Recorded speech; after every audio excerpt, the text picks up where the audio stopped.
Hey y'all, super cool plant to introduce to you today. If you live in the South or you've heard of the South, you are familiar with this. This is kudzu, the vine that ate the South. And a lot of people love to hate on this herb, but this is actually a really potent and irreplaceable medicinal, and it's not nearly as much of an invasive issue as it seems to be. So, first of all, this is kudzu. It's literally growing like a forest all the way down the road, like a jungle out here, which is what it likes to do, right? So, incidentally, kudzu, this is really the only place that you're going to see it, is in full sun, right by the road, usually in disturbed areas. So, that is like roadsides and pastures and farmland and stuff like that.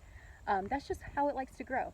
And you're almost always going to find a pretty distinct boundary line between like these disturbed areas and wild places, and kudzu really likes to stop there. It doesn't like to grow in the shade. It's not really overtaking like old growth forest or anything like that. So not nearly as much of a problem as you think, or a lot of people think.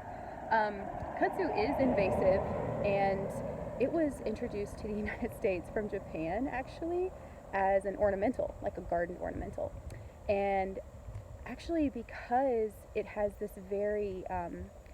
it's very similar to the pea plant in that it is nitrogen fixing for the soil, and it also helps to like break up really compacted soils. So this was actually used in the Great Depression to like as a form of labor for people. Like the U.S. government paid people in the Depression to plant kudzu. So now we have it everywhere, but I'm not super sad about that. So, quick identification note. This looks a lot like poison ivy, doesn't it? It's got the 3 leaves. So don't confuse those two.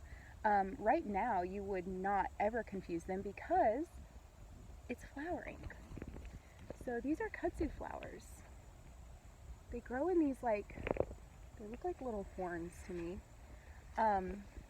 And they're going to be purple and blue in color, and they're going to smell really sweet, and they're going to actually smell and taste a lot like grapes, and a lot of people will actually use the kudzu flowers and turn them into grape jelly. So that's super cool. And again, like very pea-like, the flowers are going to look very similar to the pea flowers as well. So how can you use kudzu, and why is it actually an awesome herb that you can get to know? So kudzu, you're going to use a root, by the way. Like these upper parts are edible. The leaves aren't going to taste very good unless they're young, and the flowers again like are nice as jam. But medicinally, you're going to use the root. You're going to dry the root, and you're going to use it as a tincture, which is an alcohol extraction, or as capsules.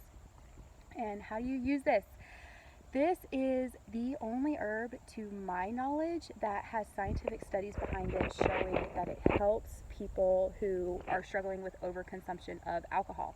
So there have been quite a few studies done showing that people who used kudzu, used it as a capsule before like partaking of drinking, these people like had a problem with drinking that they were trying to get over.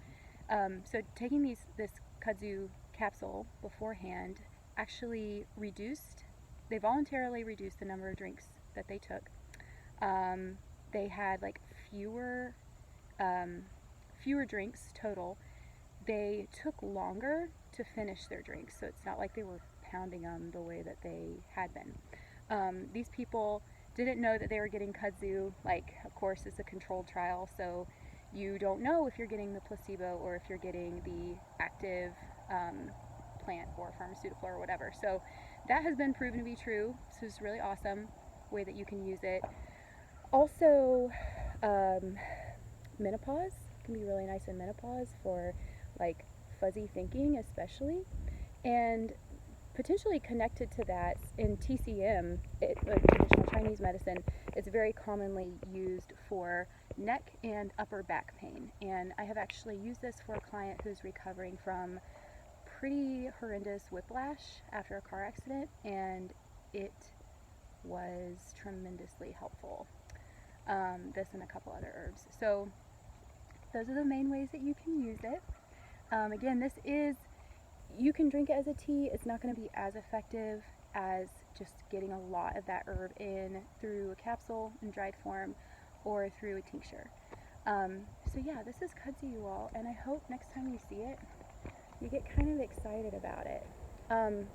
Quick note on harvesting, like I've talked about this before, but when you are harvesting herbs, you want to be mindful of location, and unfortunately in a place like this, you're probably getting a lot of pesticide exposure, you're getting a lot of like fumes and gas from the cars that are going by. So if you're going to harvest kudzu from the wild, get it from farmland where people don't spray. That would probably be the best option.